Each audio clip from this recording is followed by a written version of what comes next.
क्या आप भी GSTR 1 में की गई गलतियों को सुधारना चाहते हैं तो ये वीडियो आपके लिए है, क्योंकि आज इस वीडियो में मैं आपको GSTR 1A के बारे में बताने वाला हूँ। जैसे कि इनकम टैक्स में रिवाइज्ड रिटर्न फाइलिंग का ऑप्शन होता है, ठीक है। कोई भी यदि मिस्टेक हो जाती है तो रिवाइज्ड रिटर्न फाइलिंग का ऑप्शन होता है किसमें, इनकम टैक्स में। अब ऐसे ही GST में एक कॉलम को ऐड किया गया है जिसका नाम है GSTR 1A, ठीक है। और GSTR 1A तब रिटर्न फाइल होती है जब हमारी GSTR 1 हम फाइल कर देते हैं, ठीक है। उसके बाद ही वो ऑप्शन शो होता है।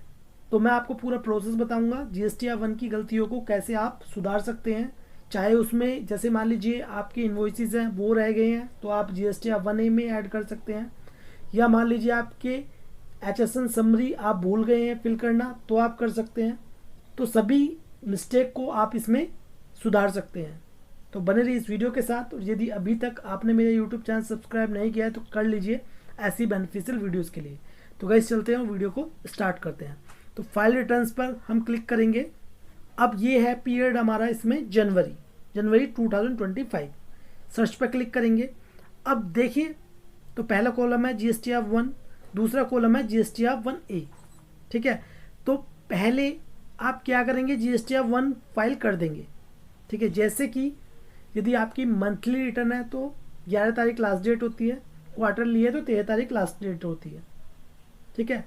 फिर जैसे ही आप GSTR 1 को फाइल कर देंगे, फाइल करने के बाद जब ड्यू डेट आपकी निकल जाएगी, फिर उसके बाद ये जो कॉलम है amendment of outward supply of goods और service for current tax period, ठीक है। तो ये जो ऑप्शन है GSTR 1A ये करंट टैक्स पीरियड के लिए है। यानी कि जैसे मान लीजिए आपने GSTR 1 फाइल की है जनवरी 2025 की, तो इसमें सिर्फ वही करेक्शन किया जाएगा जनवरी 2025 का। जैसे कि GSTR 1 में हमने GSTR 1 फाइल की, फाइल करने के बाद हमारे इसमें मिस्टेक हो गई, ठीक है। तो मिस्टेक कुछ भी हो सकती है।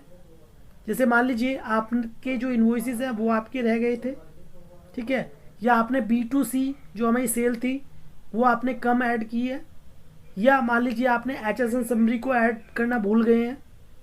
तो XYZ जो भी गलती आपने की है वो आप GSTR 1A में सही कर सकते हैं, ठीक है। और ये जो ऑप्शन है ये तभी आएगा जब तक आप GSTR 3 भी फाइल नहीं करते हैं। तो ये जैसे मान लीजिए आपकी मंथली रिटर्न फाइलिंग है, ठीक है, तो 11 तारीख लास्ट डेट होती है, तो आप इसे 12 में, 13 में, 14, 15, 16, 17, 18, 19 या 20, ठीक है।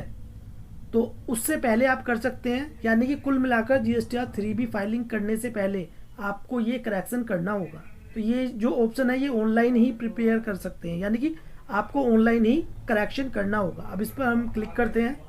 अब देखिए जैसे कि हमारे GSTR 1 में सभी कॉलम होते हैं, जैसे कि B2B invoices, B2C large, export invoices, B2C others, यानी कि XYZ सभी जो भी कॉलम होंगे GSTR 1 में वो आपको GSTR 1A में शो होंगे। अब आपके जो भी मिस्टेक है, अब जैसे मान लीजिए B2B इन्वॉइसेस है, ठीक है, आपके कुछ बिल GSTR 1 में आपने फाइल नहीं किए, ठीक है, रह गए थे।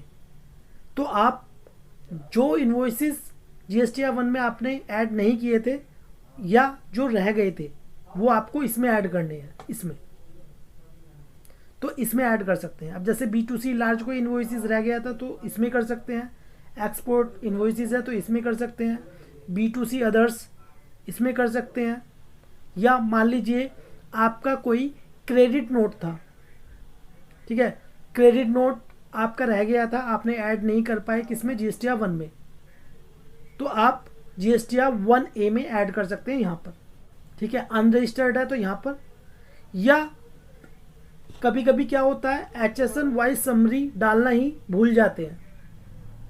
तो HSN वाइज समरी यदि आप भूल गए हैं, ठीक है, आपने GSTR 1 में फिल नहीं की थी, तो आप कॉलम नंबर 12 में HSN wise summary of outward supplies, तो इसमें आप ऐड कर सकते हैं।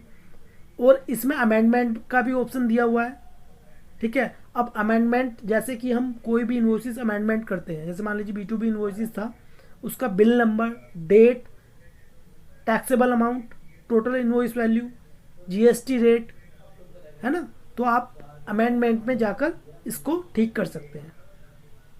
ठीक है, ऐसे इसमें सभी कॉलम दिए हुए हैं, amendment B2C large, amendment export invoices, amendment credit debit note, तो सभी इसमें दिए हुए हैं। तो जैसे ही आप इसमें फिल कर लेंगे, फिल करने के बाद आपको जनरेट समरी पर क्लिक करना है।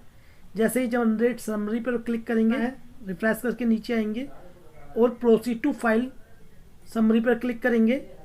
क्लिक करने के बाद फाइल स्टेटमेंट इस पर क्लिक करेंगे। क्लिक करने के बाद जैसे हम GSTR 1 को वेरीफाई करते हैं, ऐसे ही आपको ये वेरीफाई करनी है। अब जैसे कि आप नीचे देख सकते हैं यहाँ total liability outward supply other than reverse charge GSTR 1। ठीक है, टोटल GSTR 1 में हमारी ये शो हो रही है। ठीक है, इसमें ये टैक्स है, ये हमारी टैक्सेबल वैल्यू है, और नीचे आ रहा है कॉलम GSTR 1A। तो GSTR 1A में जो भी आप करेक्शन करेंगे वो यहाँ पर ऐड हो जाएगी। ठीक है, तो GSTR 1 में ये वैल्यू हमारी शो हो रही थी, GSTR 1A में ये यहाँ पर शो होगी। ठीक है, फिर आपको इसे फाइल कर देना है। अब मैं आपको एक बात और बताना चाहता हूँ, जैसे मान लीजिए आपने कोई इन्वॉइसेस ऐड किए हैं, GSTR 1 में आप भूल गए थे, आपने GSTR 1A में इन्वॉइसेस को ऐड किया था जो भूल गए हैं। जो आपको टैक्स पे करना है वो GSTR 1 और GSTR 1A में जो आपने इन्वॉइसेस ऐड किए हैं, यानी कि दोनों की आउटवर्ड सप्लाई का जो टैक्स है वो आपको पे करना है। ठीक है, ऐसा नहीं है कि GSTR 1 की जो टैक्स की लायबिलिटी थी वो आपने जमा कर दी, लेकिन GSTR 1A में जो आपके इन्वॉइसेस रह गए थे वो आपने पे नहीं किए हैं।